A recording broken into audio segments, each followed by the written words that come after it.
주는 민족들을 공평히 심판하시며 땅 위의 나라들을 다스리실 것임이니라.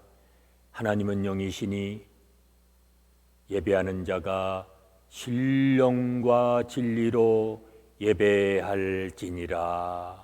아멘.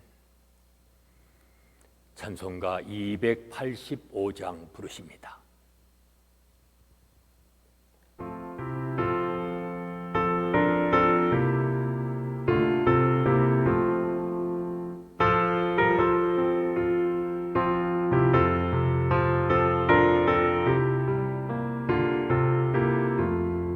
주의 말씀 받은 그날 참 기쁘고 복되도다. 이 기쁜 마음 못 이겨서 온 세상에 전하노라. 기쁜 날 주 나의 죄 다 씻은 날 늘 깨어서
전능하신 아버지 하나님, 새날을 저희에게 허락하시고 영육간의 강건함으로 주께 더 가까이 나가게 하시니 감사합니다.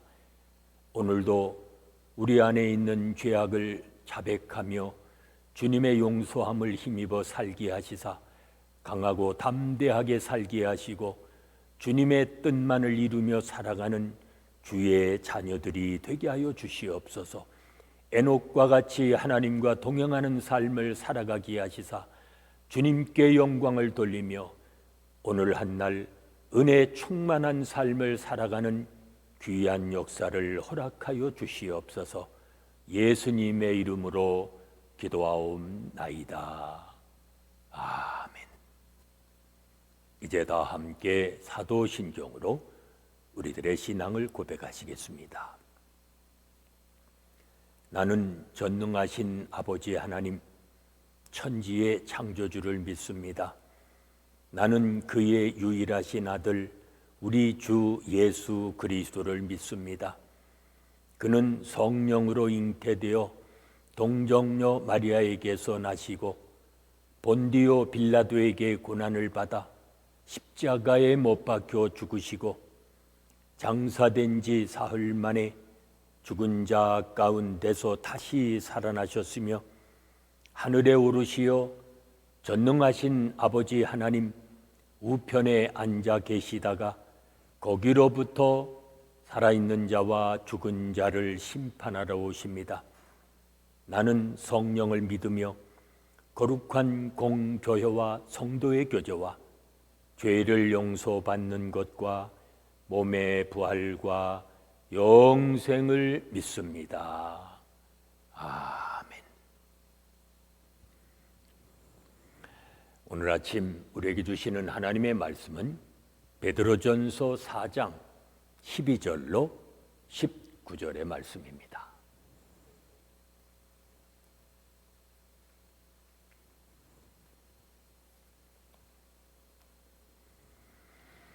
베드로전서 4장 12절로 마지막 절인 19절의 말씀 봉독합니다.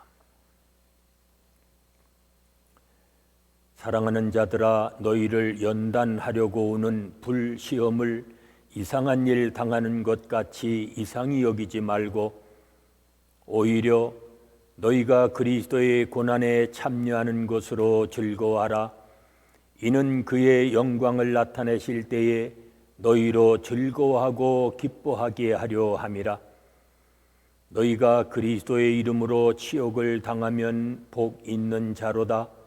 영광의 영 곧 하나님의 영이 너희 위에 계심이라.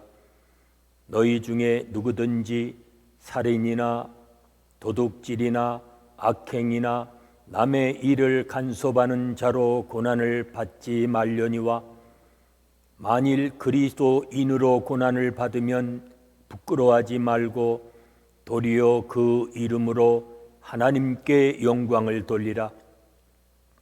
하나님의 집에서 심판을 시작할 때가 되었나니 만일 우리에게 먼저 하면 하나님의 복음을 순종하지 아니하는 자들의 그 마지막은 어떠하며 또 의인이 겨우 구원을 받으면 경건하지 아니한 자와 죄인은 어디에 서리요?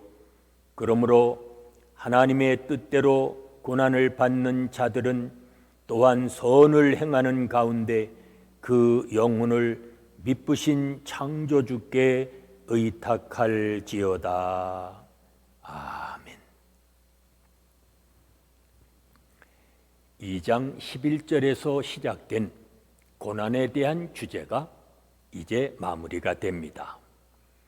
베드로는 시련 가운데 있는 성도들에게 고난을 어떻게 해석하고 대응해야 할지를 교훈합니다. 고난은 세상의 판단과 달리 그리스도인에게 이상하거나 또는 있을 수 없는 일이 아닙니다.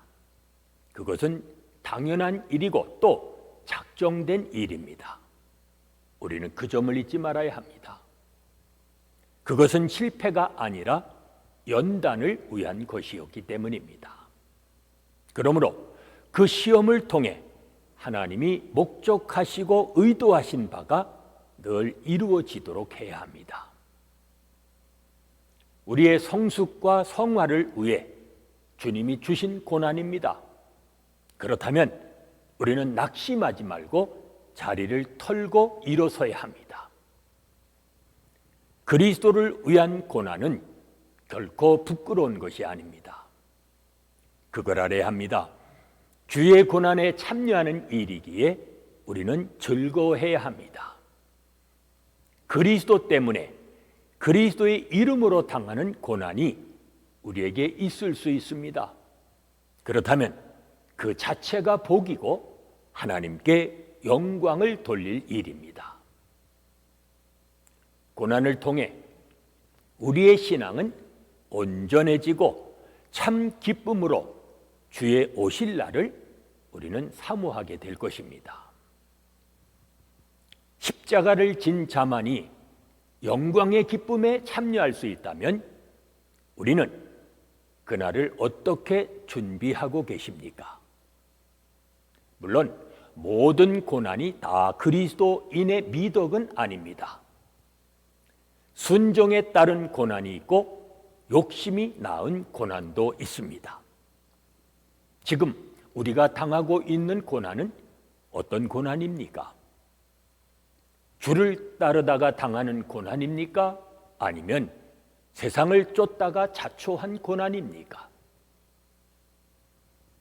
세상보다 더 부끄러운 일을 하면서 하나님의 자녀로 살 수 없습니다. 우리가 겪는 곤경이 우리의 악함과 욕망이 부른 고난이라면 그로 인한 수치를 받아들이고 이제 우리는 회개의 길로 나가야 할 것입니다. 성도의 고난은 종말론적 심판의 시작이라고 했습니다. 하나님의 집에서 먼저 시작이 되지만 머지않아 경건하지 않은 죄인들에게는 더 혹독한 심판이 임하게 될 것입니다. 하나님의 백성이 받는 시련은 믿음을 경련하기 위한 것이지만 복음에 순종하지 않는 불신자들이 받을 심판은 장차 불로 내리는 심판일 것입니다. 그러므로 그리스도인의 고난은 낙심할 일이 아닙니다. 하나님의 이름을 위해, 하나님의 나라를 위해, 하나님의 뜻을 행하기 위한 고난이기 때문입니다.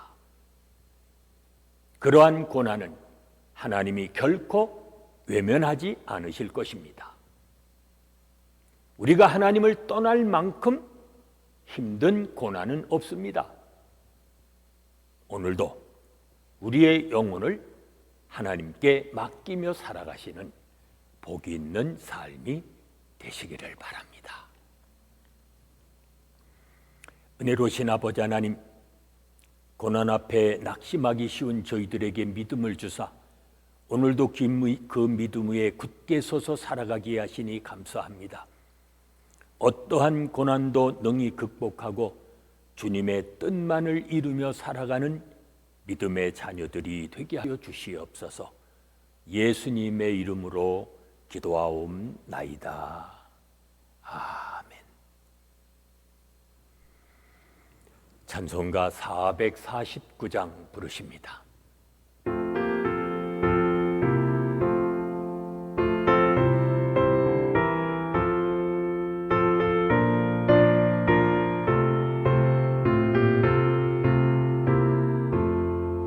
예수 따라가며 복음 순종하며 우리 행할 길 원하겠네. 주를 의지하며 순종하는 자를 주가 늘 함께 하시리라. 의지하고 순종하는 길은 예수 안에 즐겁고 복된 길이로다. 해를 당하거나 우리 고생할 때 주가 위로해 주시겠네. 주를 의지하며 순종하는 자를 주가 위해 주시리라. 의지하고 순종하는 길은 예수 안에 즐겁고 복된 길이로다. 남의 짐을 지고 이제 합심해서 중보기도 하십니다. 오늘은 우리 교회 8 공동체와 각 기관 그리고 교회를 통해 귀한 직분과 사명을 받은 일꾼들 위해서 기도합니다. 시련 속에서도 신실하신 하나님만을 의지하며 살아가는 우리의 자녀들 되어지도록 기도합니다. 변치 않는 하나님께 믿음의 닻을 내리는 이 땅의 교회들 되어지도록 또 기도하십니다. 계속되는 질병이 속히 종식시켜 주시고 하나님께서 고통받고 있는 수많은 나라와 민족들을 구원해 주시고 우리가 살고 있는 미국 땅 또 치유해 주시고 회복하여 주시기를 위해 기도합니다. 오늘도 우리를 모든 죄의 유혹과 위험에서 건져주시고 지켜주시기를 이 시간 합심해서 중보기도 하십니다.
이제는 우리 주 예수 그리스도의 은혜와 아버지 하나님의 무한하신 사랑하심과 성령의 감동, 감화하심과 교통하심이 삶을 하나님께 맡기며 살아가기 원하는 온 성도들 위해 지금부터 영원까지 함께 계실지어다. 아멘.